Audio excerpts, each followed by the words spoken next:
Aujourd'hui, nous apercevons que cet accord a été négocié déjà depuis 18 mois. Depuis 18 mois, nos alliés ont travaillé ensemble pour écarter la France à la fois du contrat des sous-marins nucléaires et finalement de relations communes au sein de la zone Indo-Pacifique. Quand on a une telle trahison par des politiques vis-à-vis d'un État allié, on ne peut que s'interroger. Ce qui veut dire pour nous quand même avoir un grand doute, une grande méfiance vis-à-vis de ces alliés anglo-saxons qui font leur propre politique en écartant les alliés qui ne leur plairaient pas.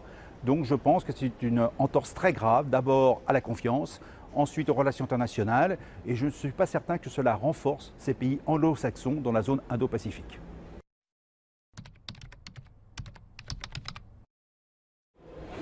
La France n'a pas surréagi. Personnellement, je pense que la France n'a pas assez réagi. Nous avons réagi par le symbole, effectivement, le rappel des ambassadeurs, l'annulation d'une soirée, très bien. Mais quelle signification au niveau des relations internationales? Nous sommes dans le pragmatisme. Ce que nous voulons, c'est effectivement être traité comme une nation souveraine et donc être respecté. Il ne suffit pas de faire des symboles. Il s'agit aussi d'avoir des actes concrets. Or, les actes concrets, à la date d'aujourd'hui, malgré l'échange téléphonique d'hier soir entre le président Macron et le président Biden, il n'y en a pas. Il n'y a que des paroles. Et pour ma part, je pense qu'on n'a pas surréagi, je pense qu'on a sous-réagi.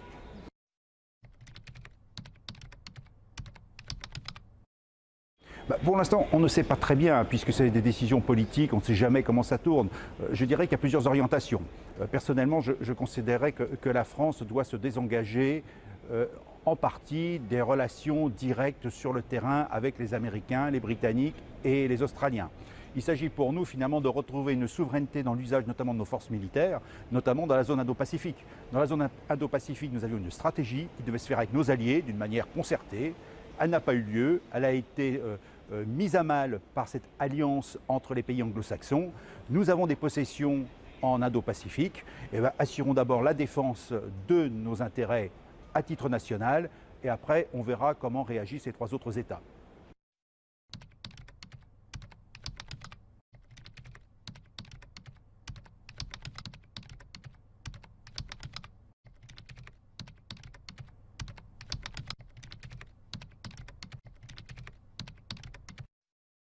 Alors, concernant l'Union européenne et cette réunion des ministres des Affaires étrangères, remarquons quand même que la déclaration n'apporte pas beaucoup d'éléments.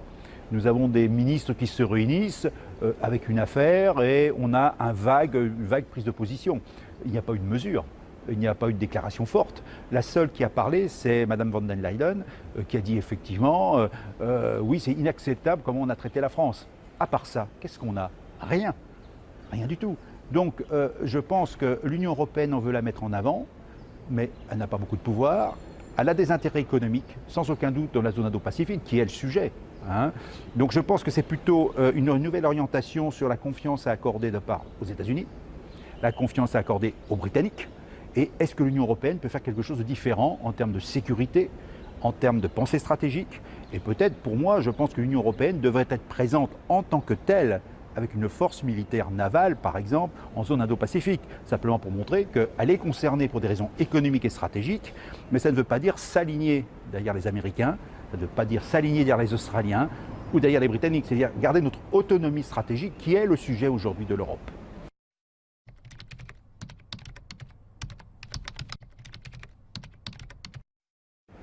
Je pense que ça va bousculer effectivement les relations avec les États-Unis. Maintenant, nous sommes très dépendants des États-Unis. Les États-Unis sont une puissance militaire, économique, diplomatique. La France est une puissance moyenne. Maintenant, moi, ce que je pense, c'est que la France doit faire preuve de fermeté, de détermination et ne pas se contenter, comme ça a été le cas hier soir, d'un communiqué avec des relations qui seraient bonnes à partir de maintenant entre les États-Unis et la France. La France est une nation souveraine, c'est une nation quand même qui a une certaine importance.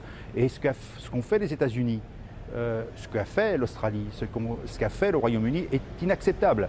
Donc la France doit faire preuve de fermeté et de détermination et que tout accord, tout soutien mutuel doit faire l'objet de profondes négociations de telle façon que la souveraineté de la France soit respectée.